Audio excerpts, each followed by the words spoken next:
Democracy is synonymous with freedom, the freedom to elect lawmakers, the freedom to choose, the freedom to speak, the freedom to express. But how true are these correlations today? Not much, it seems, and case in point being the Twitter files. They say the US censored critical news. In other words, the world's oldest democracy withheld information from its own people. Critical information, if I may add. Information related to life and death. Why would a country do that?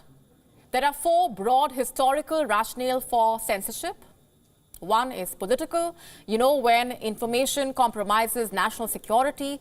Two, immoral or obscene. Another historical rationale for censorship is religious, like blasphemy. And fourth is social, like when a piece of information can result in social disorder. But my point is, in a democracy, who gets to decide which piece of information is immoral or which is objectionable to a certain section of the society? This isn't national interest and there isn't any objective answer, which is why in a democracy, censorship has no place. But the world's oldest democracy has been caught hiding and editing information that is of public interest, like pandemic-related information from credible experts, Harvard professors. The US has reportedly been paying Twitter to scrub certain content from the internet. Not just Twitter, but other social media platforms as well. And why is that? So that some people in power can benefit. Their narratives can benefit. Their reputation can be safeguarded. Just a quick reminder, though, we are still talking about the United States of America, not China. In China, you see, censorship is the norm because China is an authoritarian regime where the state gets to tell fact from fiction.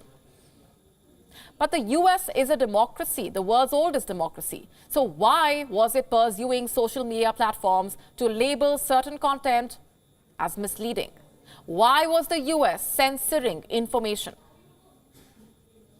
In a democracy, every citizen has a basic right. It's called the right to information.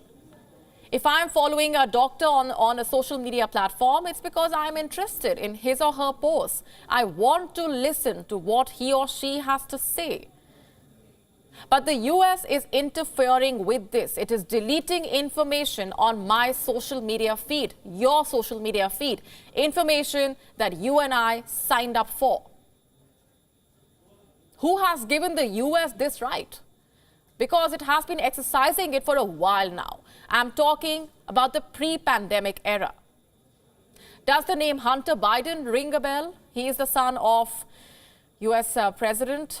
He is also a pretty controversial figure. American agencies reportedly asked Twitter to discredit damning information on Hunter Biden. In 2020, the New York Post ran a story. The report detailed the business dealings of Hunter Biden, and within hours, Twitter censored the article. So did the other social media platforms. And why is that?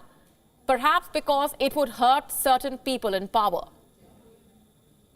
So America's Federal Bureau of Investigation, or the FBI, asked Twitter to play with facts, engage in shadow banning. And it's not just the establishment or the administration that is censoring content. The opposition is guilty as well. The two American parties have fundamental differences. But censorship has managed to find bipartisan support. Amazing, isn't it? Such is the state of today's democracies. China is smiling. It gets to build a solid case against this form of government. Tell the world how the world's oldest democracy failed to deliver on something as basic as transparency, how it failed the litmus test. It's such a tragedy because censorship immediately makes us think of China, Iran, North Korea, Myanmar, even Russia, if you may. But these revelations have forced us to expand the list of culprits and throw in democracies as well. These revelations force us to wake up, look around us, and realize how almost every democracy today has made room for censorship and eating into the space meant for freedom of speech, expression, discourse. You see, banning pornography is one thing, tracking terrorist communication is one thing, filtering violence from the social media, again one thing.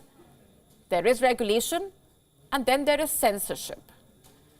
The moment you hide critical information, it becomes censorship. And the moment you censor political media, you cross the holy line of democracy. You overstep your limits. Have a look at Europe. Political media is restricted in 12 countries. Belarus and Turkey engage in heavy censorship. Turkey is supposed to be a democracy, isn't it? So are Brazil and Paraguay. But at least 8 countries in South America censor political media.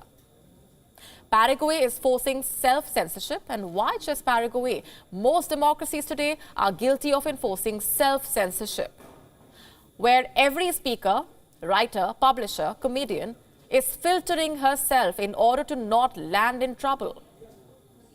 And that happens because democracies today are weaponizing licensing, weaponizing registration. They are denying access to certain URLs without justification. So where does all of this leave modern-day democracies? Without a face or the right to call themselves one. WION now available in your country. Download the app now. Get all the news on the move.